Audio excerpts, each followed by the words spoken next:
Nikkei 400 certainly had an impact in terms of getting many companies to think about their basic governance structure, but it was a fairly narrowly defined index. The Tokyo Stock Exchange is going to launch its prime market, which sort of takes things up a step next year. And I think what's important in corporate governance is you don't just measure it in terms of 2 or 3 key metrics. You really need to see it as an overall system. So how do companies structure their board? How do they organize the board's relationship with management? How do they disclose not just their financials, but their corporate governance work, the ESG sustainability reporting. So you really need to look at governance as a system, not just as a sort of set of 2 or 3 metrics that you think, are most relevant.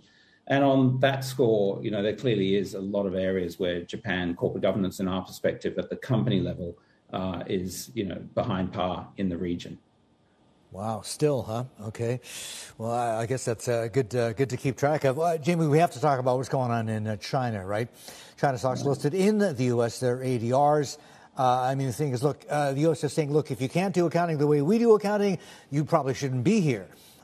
Is there going to be, do you expect or are you looking for an exodus, a flood of Chinese companies to delist from the U.S. and ostensibly come back home, as it were?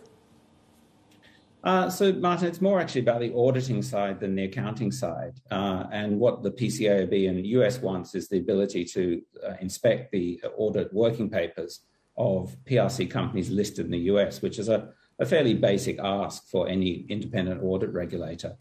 The US seems to be digging its heels in. China seems to be digging its heels in.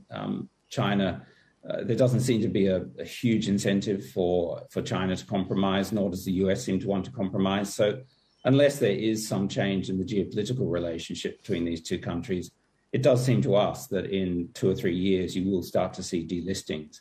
Now, there may be, there are some discussions ongoing at the moment between the two sides, but these discussions have been going around in circles for quite a long time. So we would expect to start seeing delistings from the US unless something dramatic changes in the next year or 2.